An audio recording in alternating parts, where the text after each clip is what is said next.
Hi, this is Jane Bozarth, and I'm inspired by Craig Taylor, our friend on Twitter at CraigTaylor74, about just quickly narrating something that you've been working on, showing how you did a project.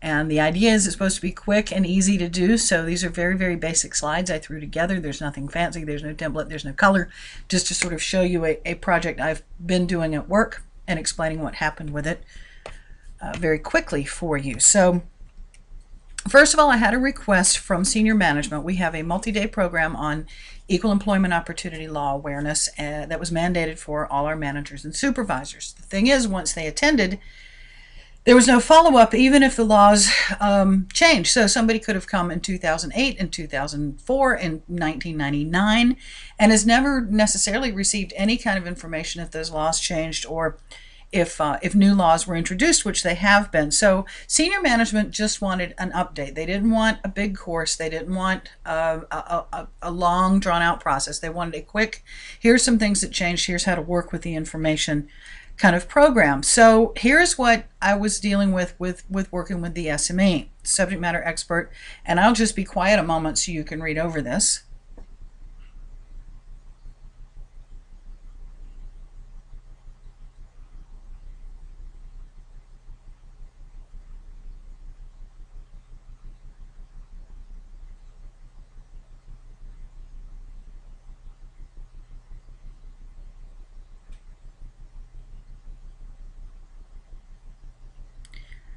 So I think you get the picture. We have a subject matter expert who had also been said to be the presenter, the trainer for this, and was basically just teaching piles of content with recall.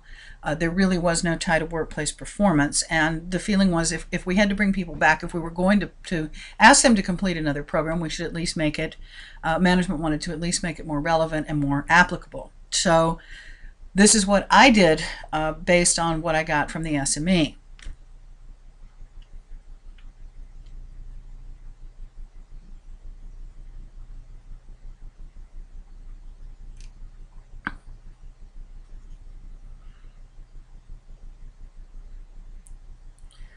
So the thing is, we were targeting a level of knowledge that really the learner probably never needed. If they were involved in a complaint that was that big, there were people on staff to help them, there were policies to help them. The trick was helping them sort of recognize and know when they should act or know when there might be a problem. Recognizing red flags and that kind of thing was more important. So here was my challenge. I had all of this horrible content. I think we've all been there. I had horrible, dry legal content that was perceived as not very relevant to the end users, to the target audience. It didn't really, it wasn't offered any kind of context for them. So we were trying to move past this recall only. Now, I also knew that this was going to be a quick standalone tutorial. I was not bolting in, despite the work I'm probably better known for, a lot of social activities. It is possible these people might be part of a supervisor group or a supervisor forum, but for this particular thing, we just needed a quick online hour. So I would say my biggest challenge was taking what had been carved in stone by a very, very behaviorist view of learning and workplace learning and instruction and learners, and trying to fit it to more of a constructivist model, which is where all of my training had been. I had been involved in an active community of practice that was the focus of my dissertation that used a constructivist approach. It had been all of my training in grad school. More examples of behaviors versus what I was going for. This is a screenshot of part of the slide deck I was sent. That image with the stop sign was the only image in the program. I'll say more about that in a minute. Everything I was given reflected the behaviorist point of view, starting with the welcome screens for the learners, which you can see here, the before versus what I ended up with is the after. Now what I'm showing you is the design. We haven't gone to development yet. The developer will pretty it up and do the interactions and do the actual the further aesthetic design work. But what you're seeing here is basic screens. The attitude toward the learner is really clear here, as you can see with what we had before versus what we did after. rather than this is how you will fail, this is how you could do it wrong, this is why you'll be in trouble, we went much more toward a here's how to be successful, here are some things to keep in mind attitude toward it. So there's more.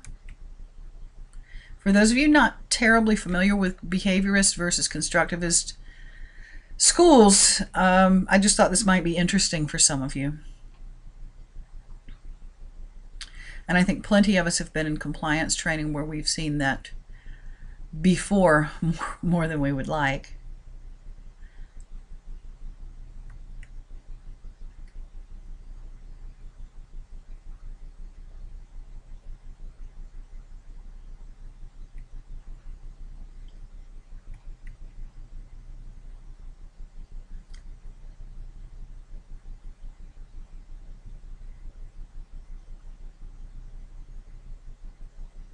So attitudes toward the learner, attitudes toward how we learn, attitudes toward what the instructor's role is. This is very closely tied to identity, by the way. I'm sure you are familiar with the subject matter expert or the instructor to whom the identity of expert and authority, they are very closely aligned with that, and they don't like having it challenged. They want to present their facts and be seen as the expert on a particular subject, and they have a hard time with people who want to take a different approach or who challenge it or who want to ask questions or who may do something that especially might cause that person to not look like the expert. So they tend to work a lot in black and white absolute areas. And here more on the role of the learner. So we're moving from behaviorist to constructivist. I'm sure I've made the case for that. So this is what we ended up with. Now, again, I'm just showing you dummied up screens from the design. It is going to go to a developer next. It's on its way there now, as a matter of fact. So we start out with a welcome screen that rather than a bunch of disclaimers and warnings, it's just, it's been a while since you attended. What do you remember? Let's take a look at some things and see whether there's a reason for concern. And we throw them straight into some cases that are based on real cases, where we have real example, and we give the learner the kind of information that learner is probably going to have back in the real world. They've got a document here and a piece of information there. Some of it's incomplete, some of it is hearsay. It comes in as kind of disjointed, and the learner here has a lot of control over what they want to access when. You'll notice there's not even a next button, so different things will happen depending on the choices they make. They do have access here to some policy and legal information if they want it and they need it. We don't throw that at them up front and make them eat it before they get to actually practicing. And so let's say this learner, first of all, has chosen to look at the complaint they've already seen. It's about a hiring situation. The woman is alleging sex discrimination. So on the next screen, they have chosen to look at her performance review. And among the other evidence, we see that she's kind of mediocre. Maybe she's not the world's best employee. That probably has some bearing on this case. And so they're asked to think through what they would do with the information that they're given, whether there might be a problem, whether it looks like maybe factors need to be or not be considered. So that's all we do with that. So they read through several of these. And the last one is designed particularly for those who have not attended the class, who attended the class more than 5 years ago. It's about a new law regarding dissemination of genetic information about employees, like announcing that somebody has sickle cell in their family, or announcing that somebody's got a relative undergoing a certain kind of cancer treatment, which is the example here. And the idea with this last one is it's meant to break the pattern. Oh yeah, I know this. Oh yeah, I know that. Oh yeah, I remember this. It is meant to help the learner realize maybe there's something new, maybe there's stuff that's still surprising them. You know, surprise is very powerful for learners because it gets their attention and it helps them say, well, maybe there is something I don't know. It helps set up a need for learning and makes them a little more amenable to that. Which we tell them, you know, you may not have realized some things have changed. So what else is new? What do you still need to review? What do you need to brush up on? The learner is asked to consider that, and then they are sent to, or the next piece is, all of that legal information that the SME gave me, it's loaded into this single timeline interaction where they can read all about civil rights, they can read all about the discrimination laws or not. They're given a good deal of discretion here to go over what they feel they need to go over, but all of it is here. The SME can't say we didn't provide it. It's just we didn't provide it as 70 slides that they have to look at. So we've got a lot of learner discretion here. We're trusting them to know what they need to do and what they need to look at.